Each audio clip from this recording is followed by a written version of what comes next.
Last video I briefly touched on self-improvement, working out, like how I started freshman year and where I am now. And yeah, so I said I'd talk about it in another video, and this is the other video. This is the video I planned to talk about it.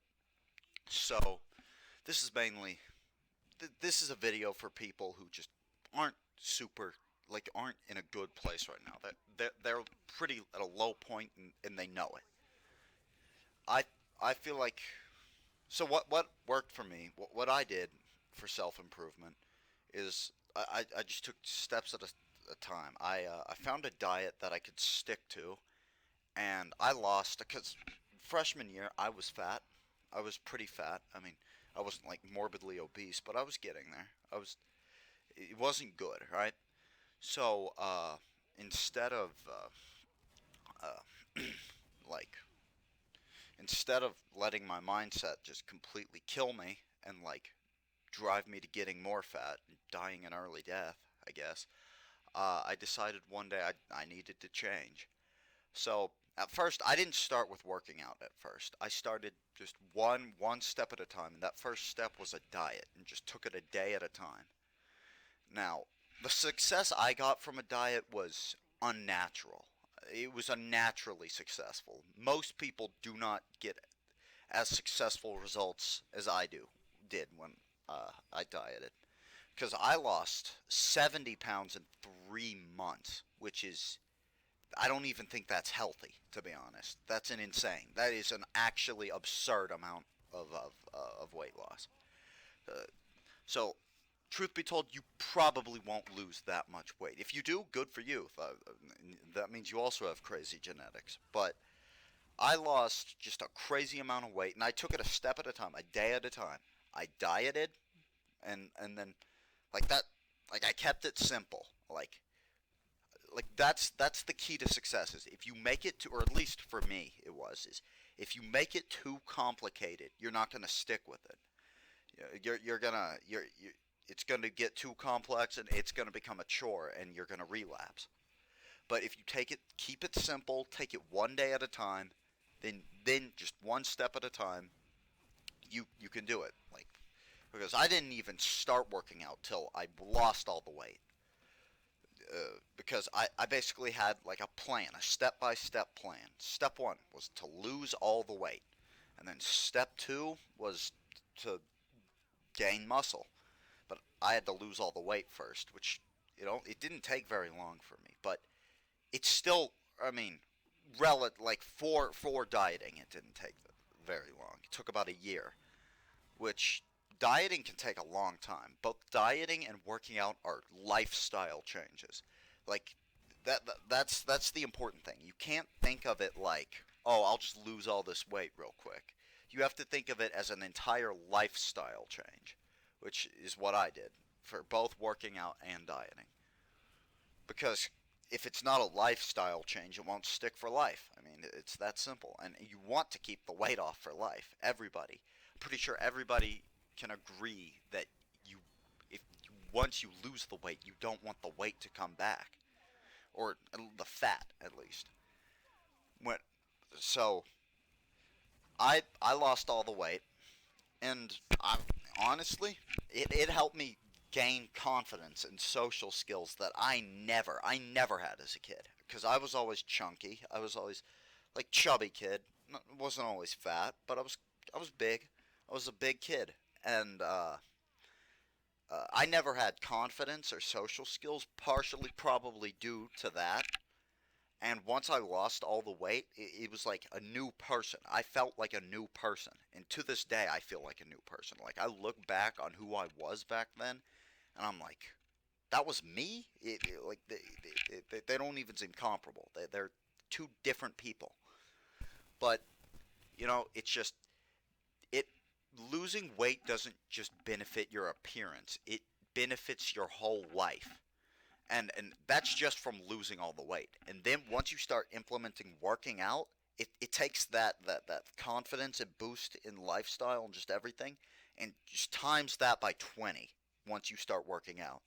Because then you start gaining muscle and getting an even more attractive body because you're not skinny anymore at that point. again, my workout progress has been, I think, a little weird. I mean, I'm only, how much am I? Four months into working out now, and I've had pretty good success. Like faster than like some people, like some other people.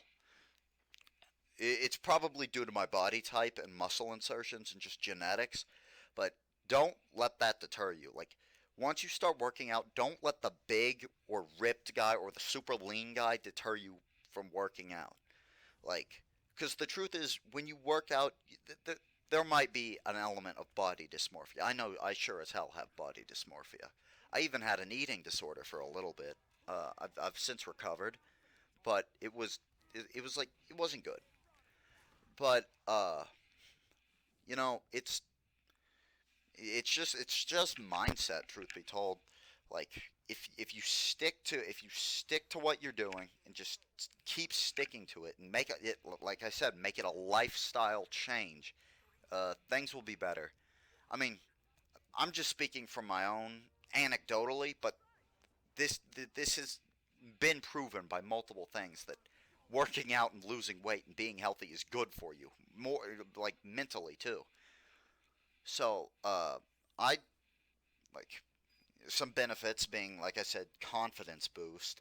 Like like my social skills went way up. I can talk to most people now. Like I don't have much problems in social situations. I'm practically never shy. I mean, of course, unless I'm just not in the mood to talk to someone. If I'm tired, maybe, or if I'm uh, uh, like just having a bad day, then I don't really want to talk to people. Or it depends on who the person is, but like yeah, my social skills and confidence went up.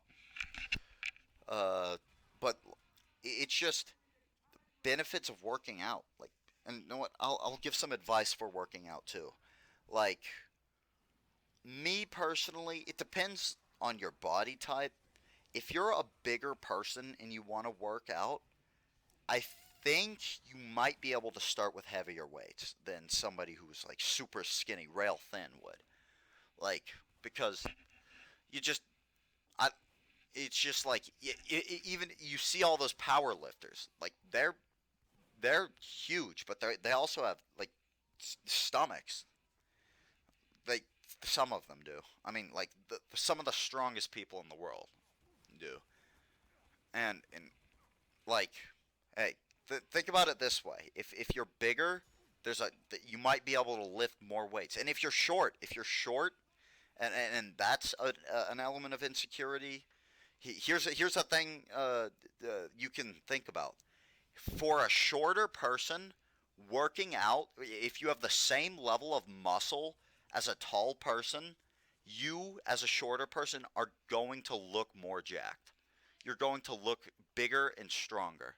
And for the most part, I think you might actually be stronger due to the fact that you don't have to move your legs and arms as much for each workout, basically making it easier than somebody who's tall. So that's one thing you got over us tall people. So you can always think about it that way. And there's just like there's so much stuff you can do. Like I've even seen crazy fucking videos of like doing calisthenics in a wheelchair. That video is insane. But it just goes to show that most people, I mean, like I guess if you're paralyzed from the neck down, you can't work out, but a majority of people can work out. Like, and it doesn't have to be. You don't have to start super intense. Actually, I recommend do not start intense at all. Start with something you can do, and it's called progressive overload. Just gradually increase the amount of weight and the amount of or if you're into cardio and athletics, the, the amount you can run. Just gradually go up.